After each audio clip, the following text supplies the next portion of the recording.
पढ़ते तो सभी है, पर सभी को ये पता नहीं होता कि पढ़ने का सही, अच्छा, आसान और बेहतर तरीका क्या है। कई स्टूडेंट को पढ़ने में मन नहीं लगता।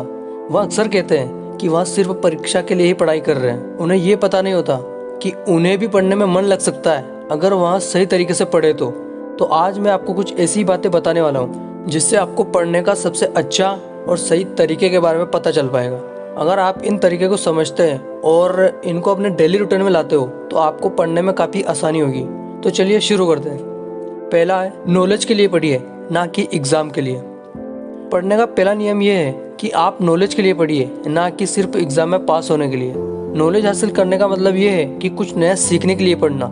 जब भी हम अपने स्कूल या कॉलेज में पढ़ते हैं तो उसका हमारे वास्तविक जीवन में संपर्क या जुड़ाव रहता है, क्योंकि वह वास्तविक जीवन से लेकर ही बनाया गया है। अगर आप ये सोचकर पढ़ाई करते हो कि ये जो टॉपिक मैंने पढ़ा इसका इस्तेमाल कहाँ पर हो रहा है, इसका यूज़ कहाँ पर हो रहा है, ये कहाँ पर अप्लाई हो रहा है, अगर आप इस तरह से पढ़ाई करते हो तो आपका पढ़ाई करने में मन लगने लगेगा और आप चीज़ों को बेहतर तरीके से समझ पाएंगे। दूसरा है, ब्रेक लेकर पढ़े, यानी कि जब भी पढ़े तो एक फिक्स ब्रेक लेकर ही पढ़े। जैसे अगर आप आधा घंटा लगातार पढ़ाई करते हो तो उसके बाद 5 मिनट का रेस्ट लेकर ही पढ़ना है, क्योंकि इससे आपका दिमाग और आपका फोकस ज़्यादा बेहतर रहता है। तीसरा है, कुछ सीखने या पढ़ने के बाद उसे बिना देखे लिखे। जब भी आप कुछ नया सीख रहे हैं या कुछ नया याद कर रहे हैं तो आप उसे सीखने और समझने और याद करने के बाद बिना देखे लिखने का प्रयास करें। अगर आपको कोई टॉपिक समझ आ गया है और आपने उसे याद कर लिया है और अगर आपने उसे नहीं लिखा तो आप उसे ज़्यादा टाइम तक याद नहीं रख पाएंगे। इसलिए आपको लंबे समय तक याद रखने के लिए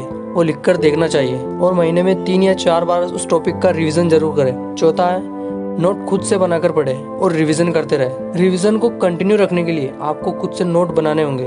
अगर आप खुद से नोट नहीं बनाते हो और किसी दूसरे की कॉपी करते हो तो वो चीज़ आपको बोरिंग लगने लगती है, जिससे आपका मन पढ़ाई से धीरे धीरे हटता चला जाता है। अगर आप पढ़ाई में इंटरेस्ट लाना चाहते हो तो आपको नोट्स खुद से ही प्रिपेयर करने होंगे ताकि आपको पढ़ने में आसानी हो और जल्दी समझ आए। पांचवा है, पूरा फोकस एक जगह रखकर ही पढ़ाई करें। एक समय में एक ही जगह पर ध्यान लगाकर उस काम को करना चाहिए। यानी कि जब भी आप पढ़ाई करने के लिए बैठते हो तो आपका ध्यान सिर्फ और सिर्फ पढ़ाई पर ही होना चाहिए।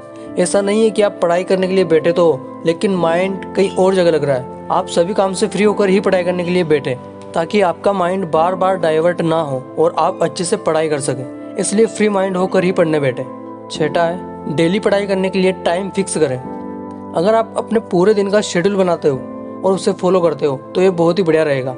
और अगर ऐसा नहीं हो पा रहा है तो कम से कम अपने पढ़ने का जो टाइम है वो तो फिक्स होना ज़रूरी है। अगर आप शेड्यूल बनाकर पढ़ाई करते हो तो आपके माइंड में बार बार वो चलता रहेगा कि मुझे इस टाइम पे पढ़ाई करनी है, ना कि टाइम वेस्ट करना है। और अगर आप पूरे दिन का शेड्यूल बनाते हो तो इससे आपका टाइम भी वेस्ट नहीं होगा और आप अपने समय का सही सही उपयोग कर सकते हो। तो दोस्तों, ये थी कुछ टिप्स जिन्हें अगर आप डेली रूटीन में लाते हो तो ये मैं पूरे विश्वास के साथ कह सकता हूँ आप अपनी क्लास में टॉप करोगे। दोस्तों, वीडियो कैसा लगा प्लीज़ कमेंट में ज़रूर बताइए और अगला वीडियो आपको किस टॉपिक पर चाहिए प्लीज़ कमेंट जरूर करिए। Please like, share and subscribe. मिलते हैं अगले वीडियो में। जय हिंद।